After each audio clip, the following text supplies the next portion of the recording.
especial tercer informe por la victoria de la 4T. Estamos de regreso aquí en La Octava para esta mesa de análisis durante los próximos minutos. Profundizar precisamente sobre este triunfo de la 4T el pasado 2018. ¿Qué ha cambiado? ¿Cómo va la 4T? ¿Se ha traicionado a sí mismo? ¿Es tan importante este tipo de informes? Todo esto en el marco de lo que estamos viviendo como país. Ayer se generó mucha polémica por el famoso quién es quién en los medios de comunicación, cómo ha sido la relación del presidente de la República con los medios, en fin. Y para ello tenemos a 4 expertos, a 4 periodistas que de verdad me honro en presentar, en compartir esta mesa con ellos. Inicio, por supuesto, saludando a Manuel Hernández Borbolla. Manuel, ¿cómo estás? Hola. Bienvenido a La Octava. ¿Qué tal, Jesús? Gracias por la invitación y aquí saludo a la mesa. Gracias. Don Ernesto Ledesma. Ernesto, siempre un placer recibirte. Jesús, muchas gracias. Gracias. Y por supuesto, mi querido maestro Víctor Ronquillo. Víctor, ¿cómo estás? Muchas gracias, muy contento de estar aquí. Jesús, gracias por la invitación. Y saludo con todo gusto al maestro Jorge Suárez Vélez. Jorge, ¿cómo estás? Muy buenos días. Hola, gusto estar con ustedes. Gracias, Jorge. Pues yo la primera pregunta que les haría y pondría sobre la mesa, todos escuchamos el informe, por supuesto, del presidente, pero yo les preguntaría de entrada, ¿qué tan necesario es este tipo de informes que ha dado el presidente de la República? Estamos hablando ya de alrededor de 10, en el marco precisamente de la narrativa que estamos viviendo, que ayer tuvo un nuevo capítulo en torno a los medios de comunicación, que se ha polarizado, por supuesto, con segmentos muy claros. Yo les preguntaría de entrada, y comenzaría precisamente, vamos a empezar por la experiencia, por el maestro Víctor Ronquillo, ¿qué tan necesario es este ejercicio de informar por parte del presidente de la República y qué tanto sirve para posicionar a la 4T o qué tanto sirve incluso para hablarle a ese target que ya tiene la 4T? A mí me parece muy importante porque al final de cuentas es necesario puntualizar algunos elementos, ¿no? En términos de lo que se puede considerar una transformación. Me parece muy importante hablar, por ejemplo, de que en estos ejercicios de información el carácter del discurso político genera una definición muy clara, ¿no? Una definición muy clara que tiene que ver con el tratamiento de lo que podemos considerar elementos centrales en la transformación. Lo primero es el Estado, ¿no? La función que puede tener el Estado. Lo segundo es la construcción de una posible democracia. Lo tercero, que es muy importante, es cómo responder ante las contingencias. Entonces, este ejercicio donde me parece que el interlocutor, al final de cuentas, que se busca es la gente que puede o no puede ver lo que ocurre en la mañanera, por ejemplo. ¿Qué gente es la que ve? ¿Quién es la audiencia de la mañanera y quién es la audiencia de esta información que se presenta? 10 eventos de este tipo. A mí me parece que en buena medida sí es lo que podemos considerar el pueblo, ¿no? Ahí están los índices de audiencia, ¿no? Y por otra parte, me parece que también hay un intento de incidir en contar otra historia a la que se cuenta cotidianamente en lo que podemos considerar los medios hegemónicos, ¿no? No hay duda, y tú lo mencionabas, Jesús, a la entrada del programa, ¿no? No hay duda de que Andrés Manuel López Obrador es un fenómeno político. Buena parte de ese fenómeno político tiene que ver precisamente con su capacidad de comunicar su proyecto político. Creo que por ahí yo apuntaría, y lo otro, es el aprovechar de alguna manera también esta simultaneidad de los medios hoy en día, ¿no? Entonces creo que al final de cuentas tiene que ver mucho con la estrategia de comunicación que va más allá de lo que puede generarse en términos de pues boletines de prensa. No, ahora nos encontramos con procesos de comunicación muy distintos por parte de un gobierno que aprovecha muy bien estos recursos. ¿Funciona, mi querido Ernesto? ¿Funciona este tipo de informes? ¿Llega a ese target? ¿Le habla a ese pueblo? ¿A quién le está hablando Andrés Manuel López Obrador con este tipo de informes? ¿Y realmente qué impacto tienen como tales? Bueno, en la mañanera sabemos que le habla al pueblo. Acá pues, le habla a la clase política, le habla al pueblo. Hay un esquema distinto necesariamente, ¿no? Creo que un informe de estos sirve en la medida en que el presidente nos presente datos, cifras, información que nos haga precisamente un corte de caja, cómo vamos en materia económica, salud, seguridad, etcétera. Dio varios datos que me parece que son importantes. siempre he tenido la fantasía de ver un informe de gobierno donde se puedan poner contrastes, ¿no? En esto estamos funcionando, estos son los resultados que tenemos y en esta parte nos está faltando. Y sobre esto estamos implementando tal otra acción de gobierno, ¿no? Determinadas medidas precisamente para levantar eso, ¿no? Creo que resumidamente, eso sería para mí, ¿sirve? Sí sirve. Yo siempre voy a estar muy atento y creo que muchos millones de mexicanas y mexicanos estaremos atentos a un informe de gobierno, pues, ¿no? En la medida de que los datos, uno, sean datos duros y dos, pueda poner contrastes, creo que valdría mucho la pena, ¿no? Los datos que presenta el presidente Miguel Manuel, ¿son fidedignos? ¿Son datos a los que hay que creerles? ¿Son datos a los que les falta autocrítica? ¿Cómo manejamos ese tema? Bueno, pues son los datos oficiales, entonces pues hay que tomarlos como lo que son, ¿no? Habrá gente que debata los datos oficiales, pero son precisamente para eso, ese asunto. Yo creo que hubo algunas cosas significativas, más allá de los números y la numeralia que dio extensa. A mí me pareció particularmente llamativa la encuesta que mencionó al final, en donde señala que según sus propias encuestas de presidencia, le dan un 6.7 de calificación al mandato del presidente y que alrededor de 72% estaba a favor de la continuidad del mandato de López Obrador. Me parece que son cifras bastante próximas a la realidad. O sea, que un mandatario acepte que está siendo calificado con 6.7, pues hay medio de panzazo, pero ahí la lleva, ¿no? Entonces creo que más o menos es un sentir popular que se puede palpar y medir en la calle. Entonces ese tipo de datos a mí me parece que abonan a la discusión pública. Oye, Jorge Suárez, ¿a quién le habla el presidente de la República con estos informes, con estos datos? ¿Cuál es tu impresión de este tipo de ejercicios, Jorge?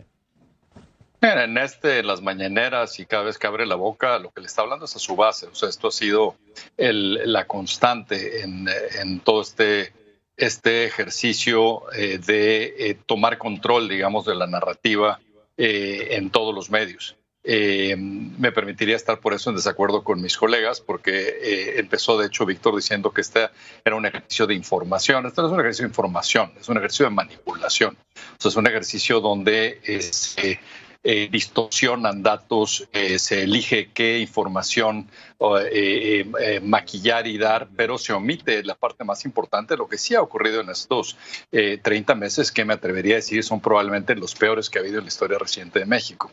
Si vemos algunos de los datos que no se dieron, ¿no? ¿Cómo puede hablar de que ha sido un éxito el combate a la corrupción? Pues están los casos de Pío, de Filipa, de Bartlett, de Irma Heréndira. ¿Cómo puede hablar de que el tema de seguridad está mejor cuando ha habido 89,000 homicidios dolosos? Solo para poner esto en proporción, en los primeros 30 meses de las administraciones de Peña hubo 42,000, en la Calderón hubo 30,000, es decir, López Obrador lleva el doble que Peña y el triple que Calderón. Prometió López Obrador que iba a bajar precios de la gasolina. Varias veces está en el récord diciendo que si él era presidente de la gasolina estaría a 10 pesos, está en 20. Según Coneval tenemos 10 millones de nuevos pobres. Dijo, primero se comprometió a que creceríamos al 6%, después lo matizó diciendo que creceríamos al 4%, pero decrecimos aún antes de la pandemia. O sea, en 2019 ya habíamos tenido un pequeño decrecimiento y en 2020 decrecimos 8,5%. Vamos a recuperar el nivel de PIB per cápita que teníamos antes de la pandemia hasta 2025. O sea, aquí estamos hablando de mucho más que un sexenio perdido. Tenemos nuevamente inflación, tenemos 6 de cada 10 mexicanos, según Coneval, según datos oficiales, no tiene acceso al sistema de salud. Llevamos más de 550,000 muertos por la pandemia. O sea, para poner esto en proporción, Vietnam tiene 100 millones de habitantes y lleva 82 muertos. O sea, el manejo fue catastrófico. La deuda pública sí ha aumentado. Dijo que no, aumentó en 3,850 millones de dólares. Esto es 50% más de lo que aumentó en todo el sexenio de Peña Nieto. Es decir, aquí lo que vimos es una larga serie de mentiras y de manipulación. Y en algún momento me empecé a confundir pensando que el informe iba a ser de México, pero lo que yo oía no tenía nada que ver con el país en donde estamos viviendo. Los peores meses de los últimos sexenios. Entiendo, me quedo Jorge, lo que planteas. Me quedo Víctor. Bueno, yo creo que uno de los ejercicios periodísticos que lamentablemente son parte del oficio es precisamente la manipulación de los datos y el construir las narrativas que de alguna manera nos conviene, ¿no? Por elementos de subjetividad, por elementos de interés, en fin. Creo que sin duda asistimos a dos versiones distintas del país y eso tiene que ver, no hay más que eso, con nuestra realidad política, con nuestras aspiraciones y con nuestra manera de vivir. A mí me parece que lejos de construir mentiras, aquí lo que vimos fueron datos y datos duros, datos que se pueden confrontar, es cierto, pero al final de cuentas a mí me parece que la narrativa que construye día con día López Obrador es una narrativa congruente con la realidad nacional. Y nosotros que nos movemos a lo largo del país, que reporteamos aquí y allá, que estamos en la trinchera de la información, vivimos lo que significa ese 6% de aprobación. Vivimos también, por ejemplo, en las fronteras de nuestro país, lo que significa, y en algunos de los municipios donde existe una mayor violencia, vivimos lo que significa el que de manera muy elemental, en ocasiones altamente cuestionable, haya una disminución en términos de la seguridad de 2%. Esto parece que no es nada, pero cuando uno platica con las personas, cuando uno habla con las familias de desaparecidos, a las que hay que sumarse en su cuestionamiento, pero entiende que hay un proceso auténtico de atención a estas realidades, uno entiende, ¿no? El significado de este discurso político que tiene que ver con la esperanza y la construcción social. Yo me pregunto, y no es posible, o sea, eso sí no es posible, decir que este es el peor momento en la historia de México. Había que recordar dos elementos centrales en términos económicos, en términos de seguridad pública y de degradación social, lo que fue el gobierno de Peña Nieto, lo que fue el gobierno de Fox, lo que fue el gobierno de Salinas de Gortari. No es posible asumir esta posición sin faltar a elementos claros de la realidad. Otro elemento que es muy importante y que hay que destacar, hagamos ficción política.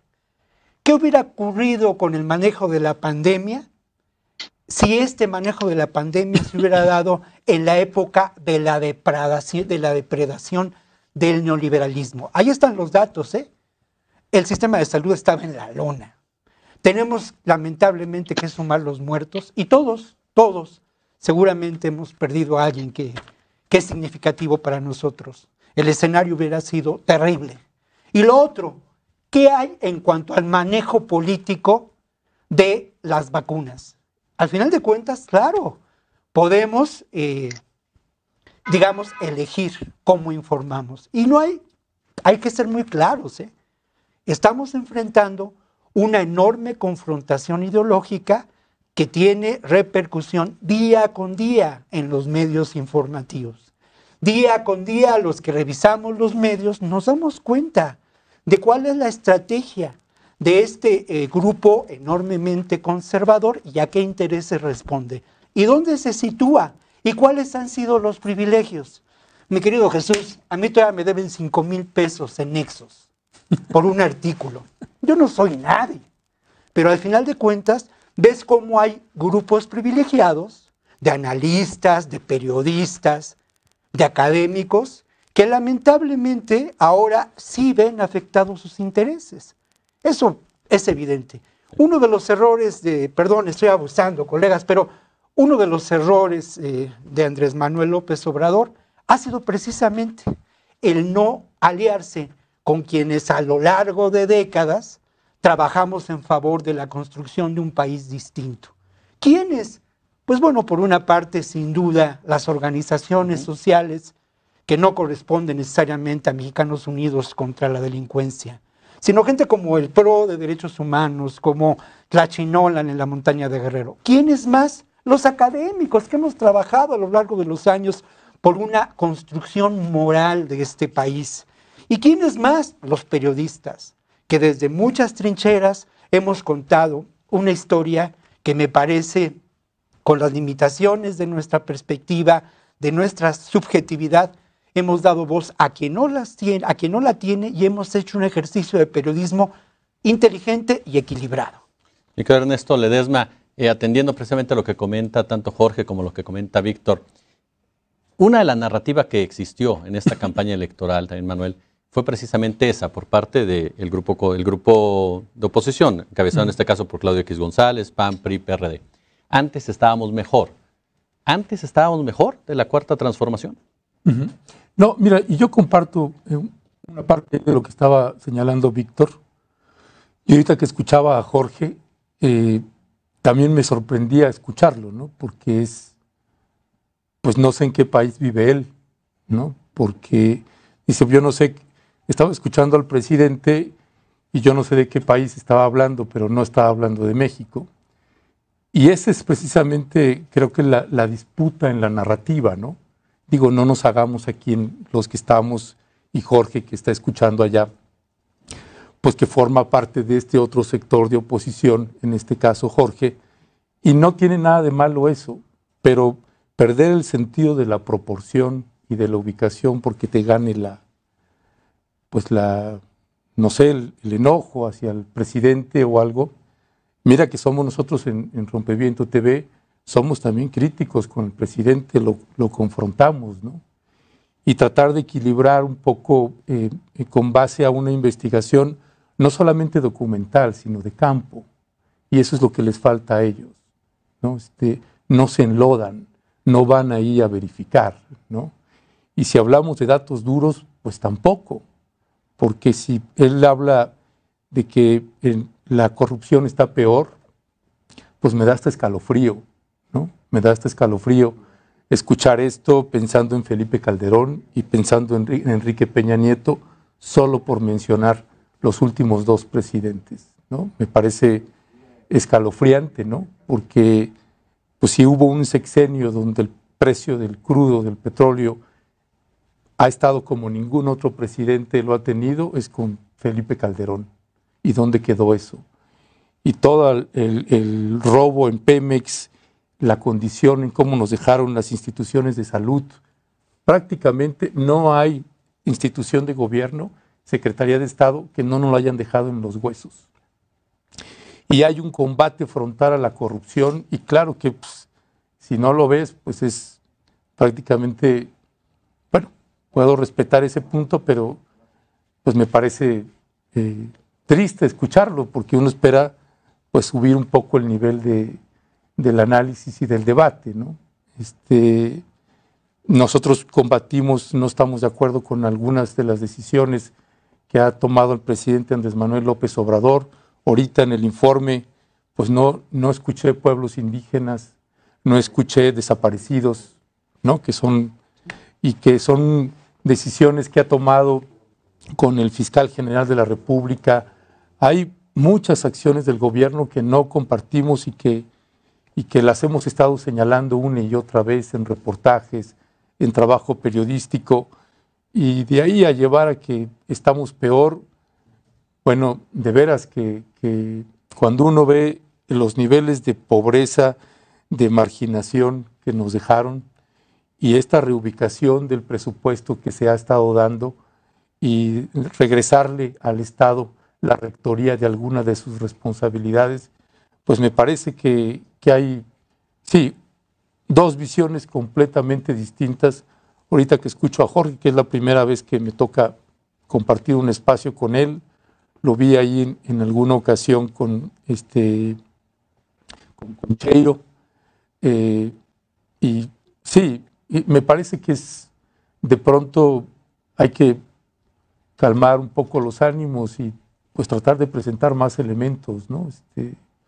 Porque hay que reconstruir el país y hay muchas cosas, hay que reconocer lo que sí está funcionando, hay que ser crítico lo que no, pero cuando ya ves un análisis donde absolutamente en su literalidad todo absoluta, innegable y categóricamente para ellos está mal, pues bueno, ya eso es otra cosa, ¿no? Dos polos, mi querido Manuel, dos visiones de un país. Sí, bueno, desde luego, yo creo que decir que la situación actual del país obedece únicamente al actual mandato, pues es desproporcionado completamente y que carece de dimensión histórica ese análisis, porque pues es omitir que durante 35 años hubo un proceso de descomposición social muy grande, se rompió el tejido social, el hecho de que se disparara la violencia durante toda la era neoliberal, pues no es casualidad. Lo que pues, sucedió fue que se privilegió a un grupo de empresarios beneficiados por las privatizaciones durante el sexenio de Carlos Salinas de Gortari, que a final de cuentas controlaron los medios de comunicación, controlaron las narrativas, crearon sus propios cuadros tecnócratas, que de alguna manera pues, permitieron educar a un sector de la clase política o de las clases medias altas en una manera de ejercer el poder y de hacer gobierno. Pero a cambio de ese privilegio del que gozaron las clases empresariales o las cúpulas empresariales durante 35 años, se desfondó el país, se desfondó abajo. Tú lo ves pues con los salarios de miseria que se estaban pagando, con toda esta política de subcontratación y outsourcing que precarizó más las condiciones de trabajo de las clases populares, que son mayoría en este país, porque muchas veces se les olvida que los pobres son mayoría en este país. El país no es Polanco, como muchas veces se hacen análisis desde oficinas, desde burbujas de privilegio, que creen que esa es la situación de la realidad nacional. Pues habría que ir a Mazapil, a Zacatecas, a preguntarle a los campesinos afectados por la minería qué opinan. Habría que ir a Chiapas, pues a conocer el país a ras de tierra, ¿no? Cuando tú tienes la oportunidad de tener este acercamiento con la gente, con el país, con el México profundo, que muchas veces pues no aparece en los análisis macroeconómicos, que les gusta citar mucho a un sector de la oposición en México, pues te das cuenta que definitivamente han cambiado algunas correlaciones de fuerzas en lo que era el régimen político, y obviamente pues esto ha ocasionado una disputa por las narrativas y por el poder político. Entonces tenemos dos discursos muy marcados, uno que está tratando de retomar esos privilegios que se construyeron durante la época neoliberal, y hay otro grupo que está tratando de cambiar esa situación para ampliarlo a un espectro más amplio de la sociedad, con un recambio de las élites, porque a final de cuentas pues también estamos viviendo una reconfiguración de las élites y tampoco hay que perder eso de vista, pero me parece pues que esta visión de que ahora estamos peor que nunca, pues no toma en cuenta pues todo este largo proceso de descomposición que fue bastante gradual y que ahorita pues vemos algunos esfuerzos por tratar de contener este asunto, por ejemplo con el 44% de aumento del salario mínimo, que durante 30 y tantos años no se había subido gran cosa, y que son esfuerzos que todavía resultan insuficientes para la dimensión del desastre que se dejó, pero yo creo que una de las tareas principales actualmente es precisamente dimensionar adecuadamente el tamaño del desastre de país que dejó el modelo neoliberal en México, que todavía es una tarea pendiente que no hemos llevado a cabo de manera adecuada. Me quedo Jorge Suárez Vélez, por alusiones, por supuesto. Adelante, te escuchamos. Oye, nada más que yo creo que vas a tener que dar el triple del tiempo, porque parece que son 3 contra 1, ¿no? A ver, empecemos por partes. Empiezo con lo que decía Víctor. Dice que o sea, está hablando de... A los tres se están hablando sobre pérdida de privilegios. Esto es la excusa favorita de los López Obradoristas o la etiqueta favorita para quienes nos oponemos a lo que se ha hecho. Aquí perdió privilegios. Si algo, probablemente se están ganando privilegios. Esas élites de las que ustedes tanto hablan están felices. O sea, nunca les ha ido mejor.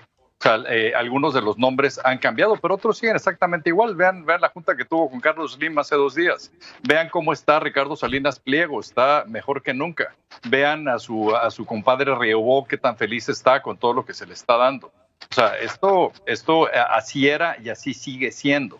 Creo que Cuando digo que estamos peor que nunca, estoy hablando de datos duros. O sea, los que no están dando datos son ustedes. O sea, están hablando de una narrativa ideológica, así como de libro de panfleto, digamos, pero no hay datos duros. O sea, los datos que yo les di son reales, o sea, son datos que provienen de las propias agencias de este gobierno. O sea, hablan ustedes de pobreza y se les llena la boca con hablar de pobreza, pero hay 10 millones de nuevos pobres, 10 millones, señores. O sea, esto no es algo menor. O sea, hay mucha gente que estaba finalmente arañando estar en la clase media y que ya nunca la va a volver a ver, ni sus hijos tampoco. Hemos visto una destrucción total del sistema educativo que evidentemente, o sea, nadie está diciendo aquí que antes estábamos bien, pero lo que estoy diciendo es que aquí la mayor estupidez que ha hecho este gobierno es destruir lo que había sin tener una alternativa que reemplazara eso. No me acuerdo quién de ustedes hablaba sobre vacunación y sobre el uso político de las vacunas. ¿Qué uso político de las vacunas? Aquí la tontería es no haber comprado vacunas. Dejen darles un dato duro también. O sea, les repito, o sea, todo lo que les estoy dando son datos comprobables. Los casos de sarampión en México el año pasado fueron mayores que los últimos 20 años sumados. Esto es porque se cometió la estupidez de desaparecer todos los sistemas de vacunación que había en el sistema de salud pública. Este sistema de salud pública que ustedes dicen estaba devastado, pues daba cierto acceso, evidentemente muy lejos de ser el idóneo, a mucha gente que no tiene recursos, y hoy esa gente simplemente no tiene acceso a eso. Entonces estamos hablando que 6 de cada 10 mexicanos, según Coneval, tienen cero acceso a algún sistema de salud pública. Esto es el deterioro que ha provocado este gobierno. Repito, no estoy diciendo que antes pudieran irse a tratar a una clínica privada o que las clínicas de Seguro Social, ISSSTE o del sector salud son ideales, pero había algo sobre lo cual se pudo haber construido, que se pudo haber mejorado. Hablan ustedes incesantemente sobre temas de corrupción. La corrupción se ha vuelto el gran pretexto para hacer arbitrariedades. Evidentemente, en México había un altísimo nivel de corrupción e impunidad que sigue estando hoy idéntico que como estaba, pero con nuevos nombres agregándose a eso. ¿Qué hizo Irma Eréndira Sandoval para investigar las casas de Bartlett? O sea, acabaron aceptando que la concubina de Bartlett no era concubina a pesar de que llevan no sé cuántas décadas viviendo juntos. La propia Irma Eréndira y John Ackerman acabaron teniendo más negocios que una inmobiliaria, pero eso nadie lo ha investigado. Tenemos a el fiscal de la Unidad de Investigación de Inteligencia Financiera de Hacienda haciéndola de sicario del gobierno para extorsionar, digamos, a aquellos que se oponen a las arbitrariedades del gobierno, como vimos que pasó con el magistrado Medina Mora, ¿no? Al cual a punta de chantajes lo bajaron de la Cámara de la Suprema Corte. O sea, toda esta arbitrariedad nos va a salir carísimo. O sea, lo que aquí es un hecho es que este gobierno, el gran problema es no nada más que nos esté echando para atrás 20 años, sino que está destruyendo cosas que va a ser muy difícil reconstruir. Por ejemplo, en términos de sistemas de vacunación, eso no lo digo yo, lo dice la OECD, uno de los países que tenía el mejor sistema de vacunación era México.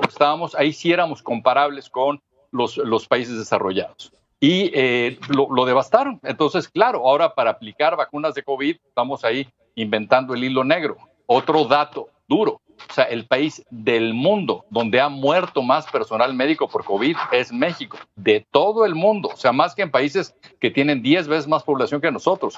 O sea, esto es como para que nos estuviéramos muriendo de vergüenza. Toda esta devastación es real. Aquí no estoy hablando de ideología y del pueblo y de enlodarnos los pies, salir a los pueblos. Esto es sufrimiento real de la gente. Esta es gente que realmente está pasándola mucho peor hoy por un gobierno que simplemente no ha dado resultados, que de dientes para afuera se aboca a temas de pobreza y de redistribución, pero que no ha hecho absolutamente nada y que dentro de una parte muy importante de esto es que si lo que queremos es que México se recupere, empiece a tener crecimiento, etcétera, necesitamos incrementar muy fuertemente los niveles de inversión.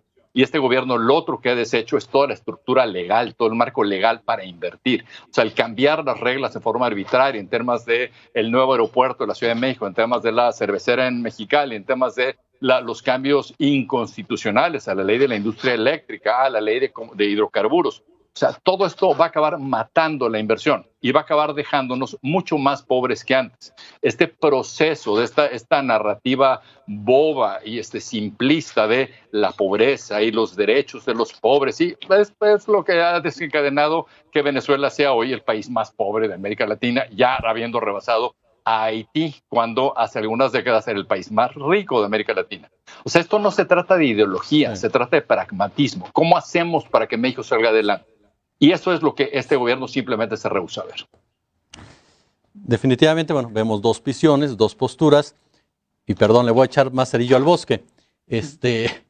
¿Quién es el responsable en sí de esta polarización en un momento dado? Que vemos porque son narrativas completamente distintas, son visiones completamente distintas, a final de cuentas, de un mismo país. ¿De dónde viene esta polarización en un momento dado, esta narrativa? ¿Del propio gobierno federal?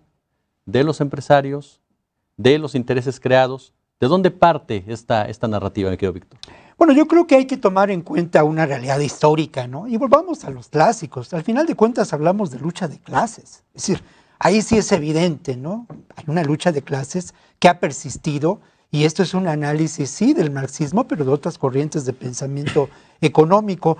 Lo que escuchamos en relación a nuestras opiniones y nuestras reflexiones, de verdad, que es un catálogo de elementos ideológicos que de alguna manera se suman en este discurso, ¿no? O sea, esto que dice Jorge, pues está el asunto de la destrucción del país, está el asunto de esta consideración de que el pueblo no existe, el asunto del pragmatismo político, en fin. No voy a abundar en ello porque me parece gratuito, ¿no? Creo que lo que nos corresponde es precisamente a quienes ejercemos periodismo, a quienes ejercemos una labor académica, es reflexionar seriamente, ¿no? Y no quedarnos con el manejo tendencioso de los datos, sino atender a la realidad social. Más del 6% de aprobación de este gobierno. Un proyecto político que tiene errores, sin duda. Yo cuestiono mucho lo que sin duda es una evidente militarización, no solo de la seguridad pública, sino de ámbitos muy importantes en la vida nacional. Pero me parece que al fin de cuentas, esta polarización en el discurso tiene que ver con una estrategia claramente definida, no solamente en este país. Esta estrategia dio resultado en Brasil, atacó sin duda un proyecto de gobierno social, dio resultado en Argentina. Esto que menciona Jorge del destino de México en Venezuela, bueno, ¿no? Es parte de un discurso de un poder hegemónico, de una visión ideologizada de la realidad que corresponde sin duda a intereses muy concretos. No olvidemos el caso de Bolivia. Es decir, al final del camino encontramos una confrontación ideológica severa en la que lamentablemente, pues día con día leemos las primeras planas de los diarios, escuchamos la radio, encontramos a colegas que pues se beneficiaron de este estado de cosas y que sin duda siguen propugnando un discurso, pero la realidad social, la realidad económica, los datos duros de esa realidad nos dejan ver claramente que hay una orientación política, económica, social distinta. Y yo, de verdad, lo digo con toda sinceridad, en ocasiones me parece que el discurso político de López Obrador es altamente optimista. Y en ocasiones también me parece que ese discurso político es de un luchador político que no ha entendido su dimensión de estadista. Y también me parece que en ocasiones ese discurso político es de un disidente de su propio gobierno, y no se diga del partido político que lo llevó a la presidencia, ¿no? Pero en el fondo del camino me parece que, por ejemplo, en el asunto del manejo de la pandemia, de las vacunas, ahí están los datos. Creo que la estrategia política seguida, y dije estrategia política, para acceder a un importante número de vacunas, para reivindicar el derecho a la equidad en las vacunas para este país y para los países pobres del mundo, es ejemplar. No hay la menor duda. Y tan es ejemplar que ahí están los datos. Y cualquiera de nosotros que ha participado en este proceso al ser vacunado, no puede decir que esto se ha hecho de manera equivocada. Todo lo contrario. Hay errores políticos, hay cosas que uno difiere.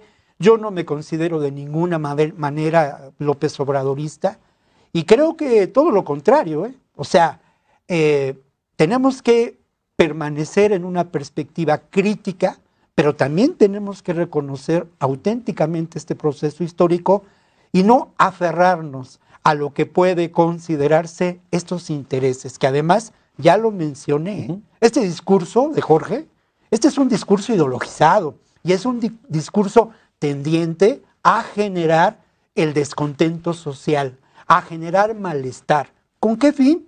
Pues con fines, y ahí sí, cito a quien se ha vuelto ya un clásico, con fines golpistas. Pero ya está el ejemplo de Argentina, de Brasil, de Bolivia. Y también, sin duda, a pesar de Maduro y los graves errores políticos de Maduro y la corrupción existente en Venezuela y el nulo respeto a los derechos humanos, sin duda, al principio de esta gestación, de esa debacle social y económica en Venezuela, participaron los medios y participó esta estrategia. Ahí está la participación de la OEA también. En fin, Jesús, perdón.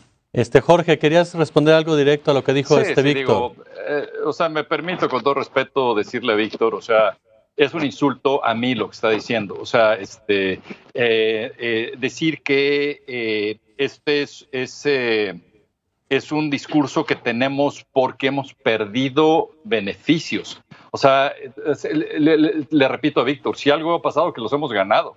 Hoy nos pagan más por conferencias que antes porque les encanta ver a quien se está oponiendo a esto. Esto no se trata de beneficios. La única parte de toda la bola de sandeces que dijo es que en efecto sí tengo intereses.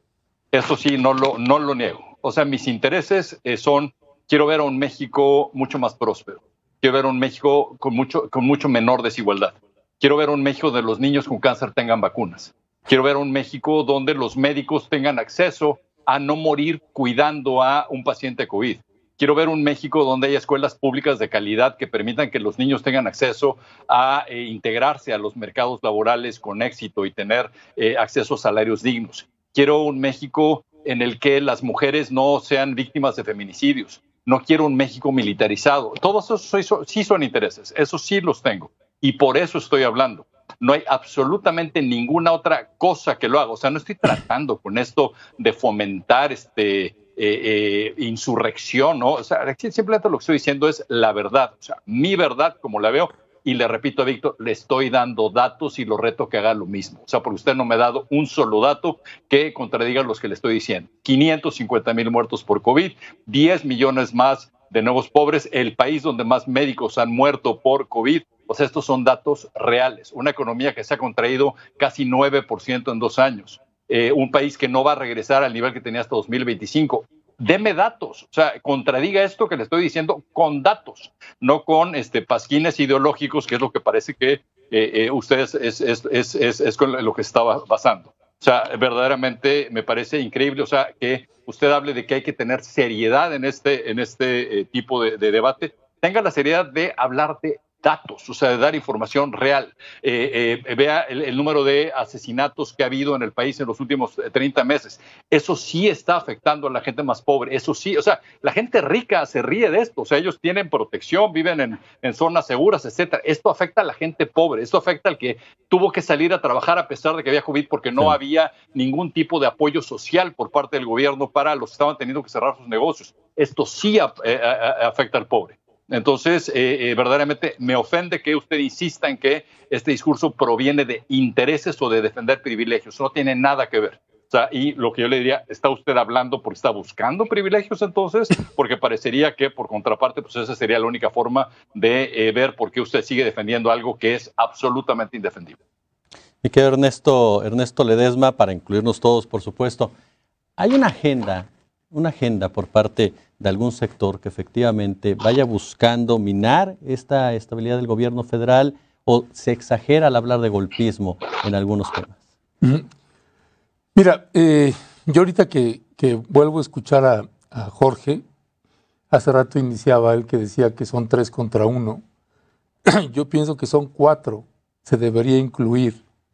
Es porque lo oyes hablar y le dice a Víctor las sandeces de Víctor, las estupideces de no sé quién, la concubina de no sé. Es que ese es un nivel rastrero, pues. Es lo que señalaba hace rato, hay que subir el nivel, porque les gana el estómago y pierden el sentido de la proporción, la ubicación de las cosas. Y ese es exactamente hace rato que decía el pueblo y esos términos, el pueblo, enlodarse. Ese es exactamente todo lo que no han hecho ellos. Y esa es la falta de la realidad que tienen cuando no te enlodas, cuando no vas a campo, cuando no haces el recorrido con madres y padres de desaparecidos, cuando no vas y ves cómo está trascendiendo un programa social, ¿no? El presupuesto asignado para programas sociales, para pensiones, que no había tenido otro presidente. Y por ejemplo, en los programas sociales yo no comparto, por ejemplo, algunos programas cómo se manejan del presidente López Obrador, ¿no? Pero la asignación del presupuesto a los programas sociales y a las pensiones, pues cómo no, claro que sí les genera una inconformidad importante, ¿no?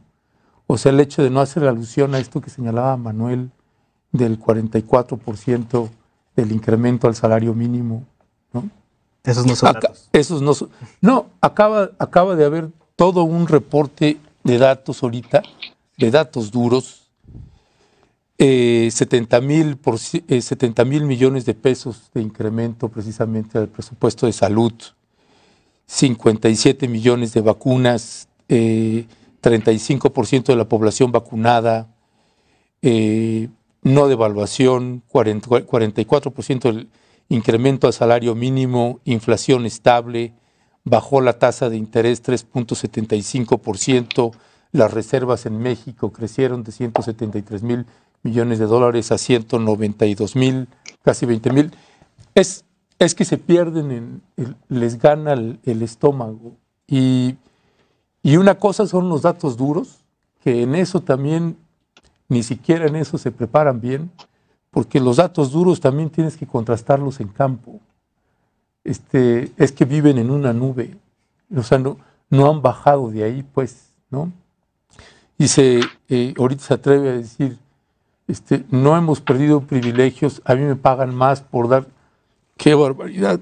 O sea, por eso te digo, no, es que somos 4 contra él, se debe incluir, pero subamos el nivel y vámonos por ejemplo, en materia de seguridad, ¿no? Que yo no comparto la estrategia de seguridad que está llevando el presidente Andrés Manuel López Obrador, ¿no?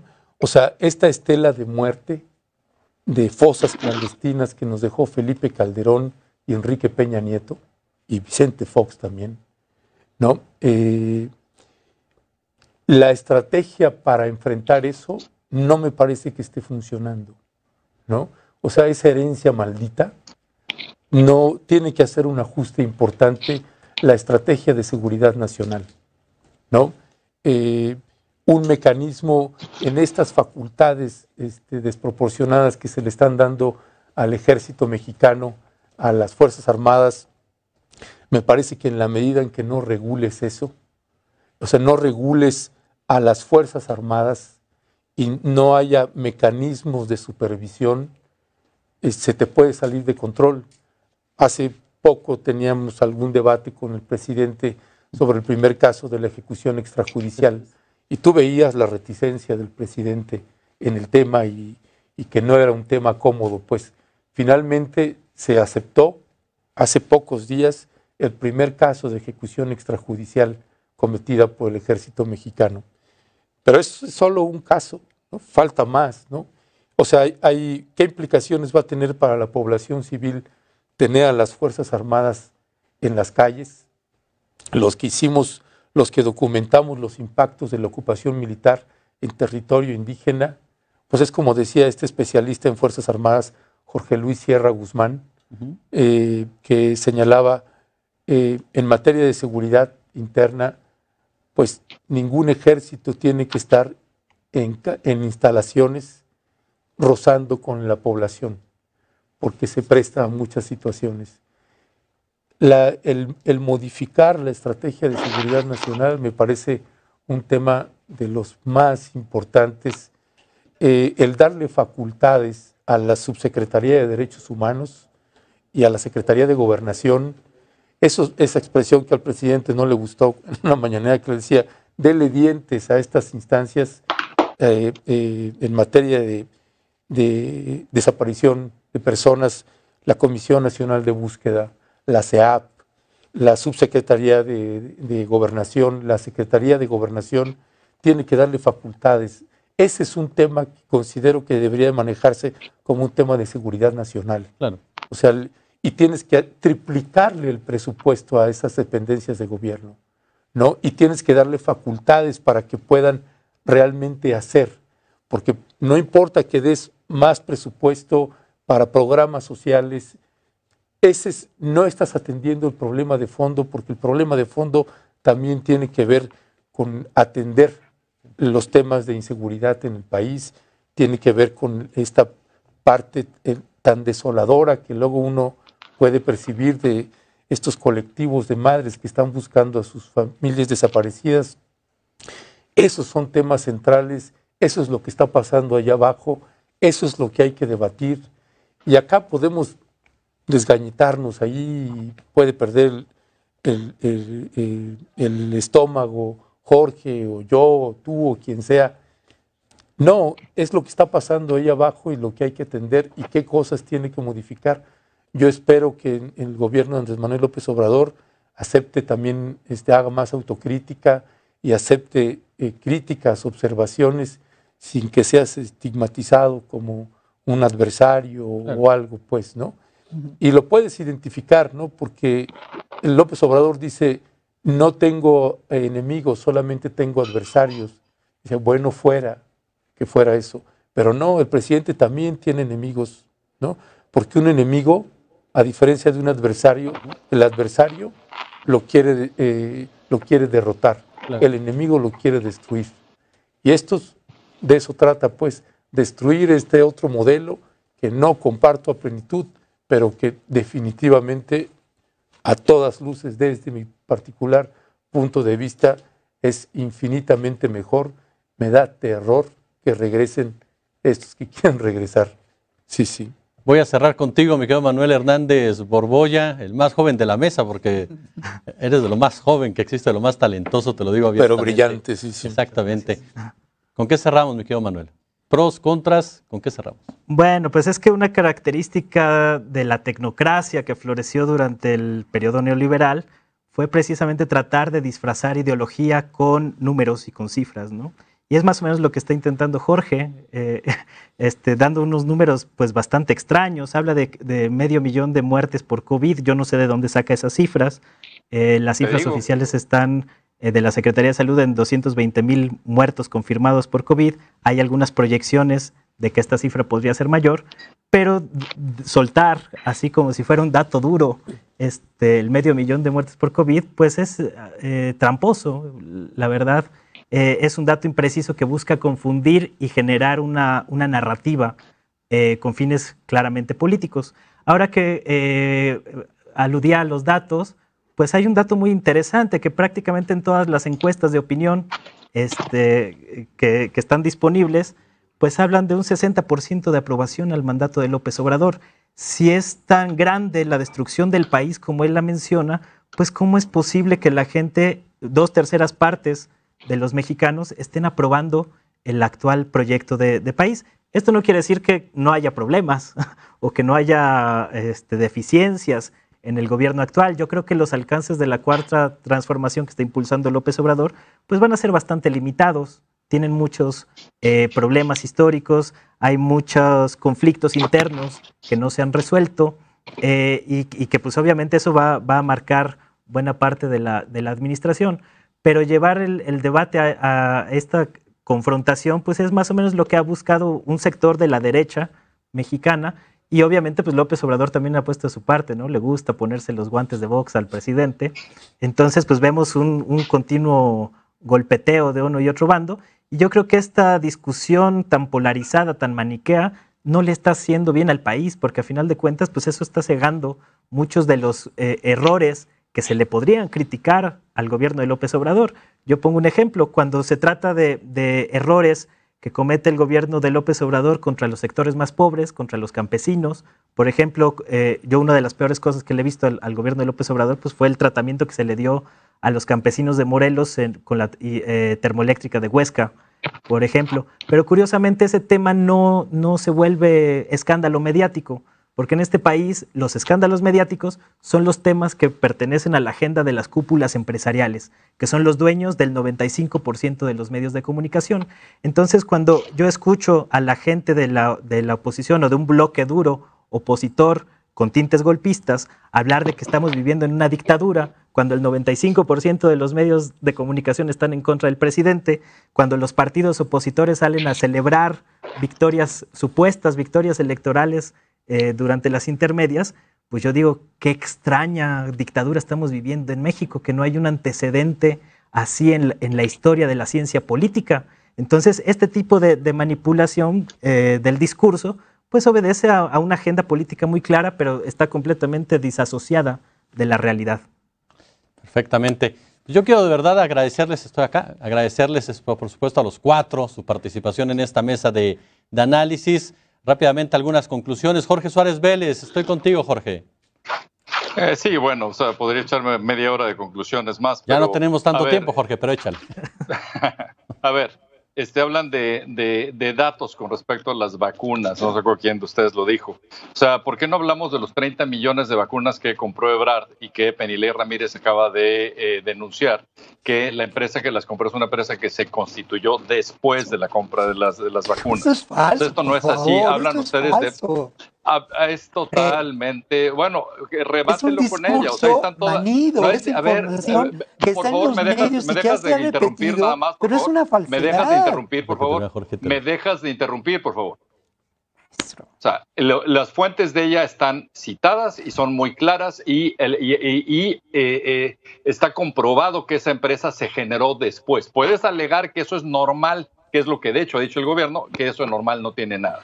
Segundo, están ustedes hablando de más de 30% de la gente vacunada en México. Esto no es cierto. Con 2 vacunas hay menos de 20% de la gente. Hablaban de dónde saco los 500,000 muertos. Pues hay un montón de fuentes no mexicanas que han estado analizando los números de exceso de muertes en México y que el estimado es que hay 550,000. O sea, y les mando las fuentes con todo el gusto del mundo. Hablan Pues sí. Dicen no ha habido devaluación, bajó la tasa de interés. Sí saben ustedes que bajó la tasa de interés en todo el mundo. O sea, las tasas de interés en Europa, en varios países, son negativas. Bueno. Y si lo vemos relativo a el resto de América Latina, México seguía teniendo la tasa de interés más alta debido a la desconfianza que se ha generado con este gobierno. O sea, los datos, o sea, cuando decían que somos 3 contra 1, tienen razón, no somos 3 contra 1, somos 3 contra 2. O sea, son ustedes 3 contra mí y de mi lado están los datos. Así que, ciertamente, datos, por ahí va esto. Y perdón, y cuando hablaban de... Perdón, ¿me dejas terminar, por favor? Y cuando hablan ustedes de la popularidad, no se vayan con la finta, ¿eh? Erdogan es popular, Modi es popular, Pinochet era popular, Hitler era popular. El tema no es popularidad a corto plazo, el tema es cuál es el efecto de esto a largo plazo. Sí. ¿Quieres ser popular con tus hijos? Regálales un coche nuevo, darles todo tu quincena para que se la vayan a gastar en el reventón. Nada más que tú sabes que a la larga pues eso va a acabar siendo contraproducente. Y esto es un poco lo que este gobierno ha hecho con todo este esquema clientelar que a corto plazo funciona, a largo plazo va a ser un desastre. Mi querido Jorge Suárez Vélez, gracias, muchas gracias, Jorge. Víctor Ronquillo, conclusión, tenemos un minuto para conclusiones de cada uno. Bueno, yo creo que no hay duda de que nos enfrentamos a una realidad controvertida y bueno, a mí me parece que en este caso sí creo que hay que tender puentes, que hay que establecer elementos de reflexión, pero también hay que tener posiciones claras y bueno, ahí sí cada uno de nosotros asumirá su posición al respecto y tendrá elementos para generar esa posición y bueno, trabajar sobre ello, ¿no? Yo sí tengo una convicción social clara, no me arredra decir que pertenezco a una corriente de izquierda mucho más radical que lo que puede ser Morena, y que por ahí ha ido mi ejercicio del periodismo y lo saben los medios en los que he trabajado. Entonces, bueno, pues es eso, es una cuestión de tomar posiciones, y yo respondería a una ética humanista, ¿no? Y bueno, pues hasta ahí, ¿no? Mi querido maestro, muchas gracias por estar con nosotros. No, muchas gracias. Ernesto Ledesma, tu conclusión. Sí, gracias. Mira, sí, nosotros pensamos que hay que seguir haciendo periodismo de investigación, documental, de campo. Hay mucho que hacer con el país.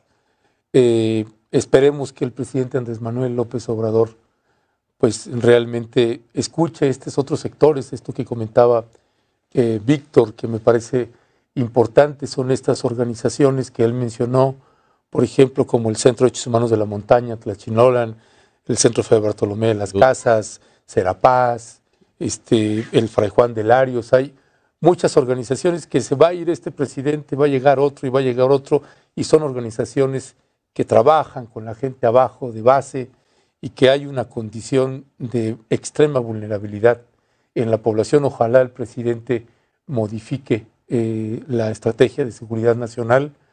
No está funcionando, los datos ahí están. En ese sentido, ojalá puedan hacer un ajuste importante. Y con respecto a estos sectores en los que está Jorge y demás, pues ojalá que encuentren paz en su corazón y que se les pueda regar de flores el alma, porque, híjole, es tremendo escuchar estas situaciones así, de veras. Eso es lo que les deseamos, pues. Manuel. Pues yo creo que hay que seguir manteniendo un pensamiento crítico, y este pensamiento crítico pues no nada más aplica para el gobierno en turno, ¿no? Que parece que muchos de los opositores o de los ideólogos de la oposición nada más aplica el pensamiento crítico cuando se trata del actual gobierno, pero no ven otros factores, pues como la operación política que están desarrollando las cúpulas empresariales. Muchas columnas de opinión y muchos análisis hablan de la situación mexicana como si no existiera una hegemonía de otros poderes extranjeros sobre México y sobre América Latina, que también juegan en todo este factor y esta correlación de fuerzas.